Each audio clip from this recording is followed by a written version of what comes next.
થઈ ગઈ છે। ચોથી જૂને પરિણામ આવશે ને પહેલા એક્ઝિટ પોલના આંકડાઓ ચોક્કસપણે સામે આવી રહ્યા છે। તેની સાથે સાથે નેતાઓની પ્રતિક્રિયાઓ પણ સામે આવવા લાગી છે।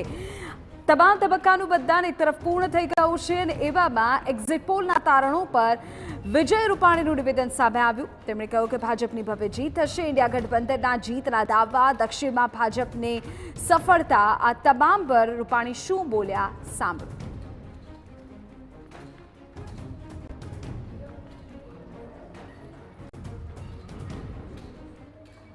તમામ તબક્કાનું મતદાન પૂર્ણ થયું છે અને ગઈકાલે જે એક્ઝિટ પોલ આવ્યા તેમાં તમામ એક્ઝિટ પોલમાં ભાજપ સરકાર છે તે ફરી એકવાર કેન્દ્રમાં ત્રીજી વાર બની રહી છે અને મોટાભાગના એક્ઝિટ પોલમાં ભાજપ સરકાર છે તે 300થી વધુ સીટો સાથે સરકાર બનાવી રહી છે। આપણી સાથે પૂર્વ મુખ્યપ્રધાન અને ભાજપના વરિષ્ઠ નેતા વિજયભાઈ રૂપાણી છે, તેમની સાથે વાત કરશું। વિજયભાઈ, શું કહેશો? એક્ઝિટ પોલ આવ્યો છે, શું માનવું છે આપનું આ એક્ઝિટ પોલ અંગે?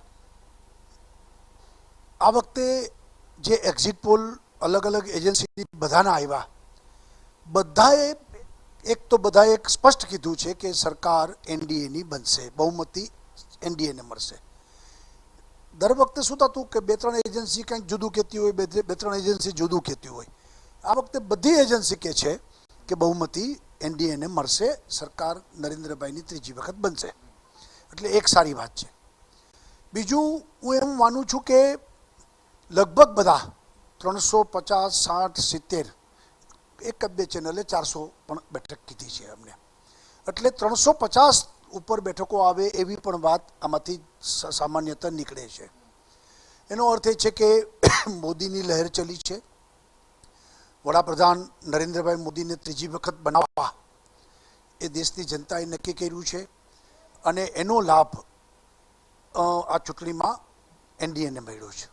સાહેબ, ગુજરાતની વાત કરવામાં આવે તો 2 થી 3 એક્ઝિટ પોલમાં ગુજરાતમાં પણ 1 થી 2 સીટ ભાજપની જઈ રહી છે। આપનું શું માનવું છે? ગુજરાતમાં એકઈ સીટ જશે કે પછી 26-26ની હેટ્રિક લાગશે? મારું માનવું છે 26-26 આવશું। હું એટલા માટે કહું છું કે નો ડાઉટ 2-4 સીટ ઉપર આ વખતે એ વાતાવરણ બન્યું અને ફાઇટ પણ બની, પણ હંમેશા આ આખા દેશની ચૂંટણી છે, દેશના હિતના મુદ્દાઓ ચૂંટણીમાં કેન્દ્ર સ્થાને હોય છે અને એના કારણે જે હવા બનતી હોય છે એ હવા બધે અસર કરતી હોય છે, એટલે ઉમેદવાર ગૌણ થઈ જાય છે અને ઉપરનો મુદ્દો મહત્વનો બનતો હોય છે।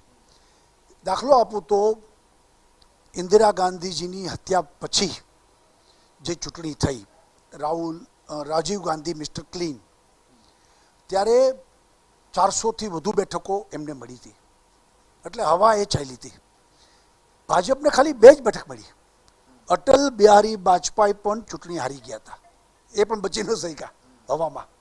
એમ આ વખતે જો હવા બની હશે તો કોંગ્રેસવાળા કોઈ નહીં બચી શકે, 26-26 બેઠક ભાજપને મળશે। સાહેબ, ઇન્ડિયા ગઠબંધન છે દાવો કરી રહ્યો છે કે 295 પ્લસ તેમને મળી રહી છે। હું એમ માનું છું કે સમજણ વગરનું નિવેદન છે એમનું। કોંગ્રેસ ખલાસ થઈ ગઈ છે, કોંગ્રેસનું નેતૃત્વ પણ બીજા લોકો કેટલું સ્વીકારશે એક સવાલ છે। જનતાથી ટોટલ અલિપ્ત થયા છે લોકો, જનતાનો વિશ્વાસ કેળવી નથી શક્યા હજુ પણ, અને આ બધી વાતો 4 તારીખે ખુલ્લી પડશે જ।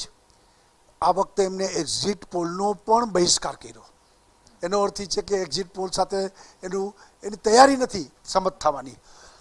અને બીજી વસ્તુ, પરિણામ પછી એ ઈવીએમ ઉપર ઠીકરા ભરવા નીકળવાના છે, આ વાત પણ નક્કી છે, એટલે લોકોનો જન ચુકાદો એ પણ એની સ્વીકારવાની માનસિકતા નથી હોતી। સર, ગત 2019ની ચૂંટણીમાં એનડીએને 350 આસપાસ બેઠક મળી હતી, ત્યારે ગુજરાતની વાત કરવામાં મધ્યપ્રદેશ, રાજસ્થાન, ઉત્તર પ્રદેશ મોટાભાગની સીટો ભાજપ જીત્યું હતું, ત્યારે 350 એનડીએ પહોંચ્યું હતું। તો આ વખતે 400નો જે દાવો થઈ રહ્યો છે એ બીજા કયા રાજ્યોમાં એવો ફાયદો થશે કે જેથી ભાજપ 400 પાર જશે? એને પહેલાં તો 350 જે બેઠકો જે રાજ્યોમાંથી મળી હતી એ પાછી મળશે એમાંય કોઈ શંકા જ નથી। પ્લસ દક્ષિણમાં તમિલનાડુમાં દેખાડે છે 2-3 બેઠક મળશે, કેરળમાં 1-2 બેઠક મળવાની શક્યતા છે, તેલંગાણામાં બેઠક ડબલ થશે એટલે 6 થી એ 12 થશે એવી વાત આવે છે। પંજાબમાં મેં કીધું એમ, હું પંજાબનો પ્રભારી છું, ચૂંટણીમાં મેં ખૂબ સમય આપ્યો, પંજાબમાં પણ આ વખતે ગઈ વખતે 2 બેઠક હતી અમારી, આ વખતે 2ની 5 બેઠક થાય એવી શક્યતા છે. એમ બધી બેઠકો વધશે. સર, અંતિમ સવાલ, 400 પારનો જે નારો હતો, પીએમ મોદીએ પણ હમણાં એક ઇન્ટરવ્યુમાં કીધું કે એમને 400 પારની એક ગુગલી જ નાખી હતી. વિપક્ષ છે તે 272 રોકવાની જગ્યાએ 400 રોકવામાં જતું રહ્યું, એટલે વિપક્ષને આખો એક ડાયવર્ટ 400 પાર કહીને ડાયવર્ટ કરવાનો જ એક આખો મુદ્દો હતો. ના, એવો મુદ્દો નહોતો. એકચ્યુઅલી અમે લોકો જે 10 વર્ષમાં જે કામ કર્યા છે નરેન્દ્રભાઈના નેતૃત્વમાં, નરેન્દ્રભાઈની જે નેતૃત્વ સમગ્ર દુનિયામાં જે ઊભું થયું છે એના આધાર ઉપર અમારો આત્મવિશ્વાસ છે, અમારો વિશ્વાસ છે કે આ વખતે 400થી વધુ બેઠક એનડીએ મેળવશે અને એક મજબૂત સરકાર આમાંથી આપશું અમે લોકો. પૂર્વ મુખ્યપ્રધાન વિજયભાઈ રૂપાણી, તેમણે દાવો કર્યો છે કે 2024માં ભાજપ છે તે ઐતિહાસિક જીત મેળવશે અને 400થી પાર સીટો મેળવીને કેન્દ્રમાં સતત 3જી વાર સરકાર બનાવશે. કેમેરામેન ભાવેશ લશ્કરી સાથે રોનક મજીઠિયા, TV9 રાજકોટ.